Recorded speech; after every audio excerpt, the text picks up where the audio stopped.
ప్రభుత్వ ఉద్యోగ నియామకాలు మొదటి సంవత్సరంలో ఇదే ఎల్బీ స్టేడియం సాక్షిగా 60,000 ప్రభుత్వ ఉద్యోగాలు ఇచ్చిన నేను గర్వంగా చెప్తున్నా.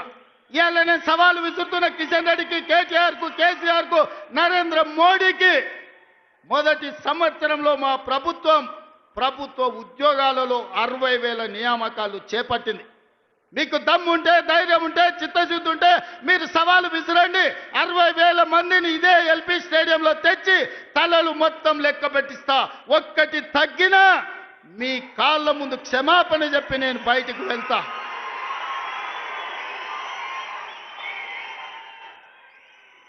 ఇది మా లెక్క, ఇది మా నిజాయితీ. ప్రైవేట్ కార్పొరేట్ కంపెనీల్లో 1,00,000 ఉద్యోగాలు ఇచ్చినాం. నేను మా మిత్రుడు శ్రీధర్ బాబు విదేశీ పర్యటనలో 3 లక్షల కోట్ల పెట్టుబడులు తీసుకొచ్చినాం. ఇవాళ అంతర్జాతీయ స్థాయిలో తెలంగాణకు ఒక గుర్తింపు, గౌరవాన్ని తీసుకొచ్చినాం.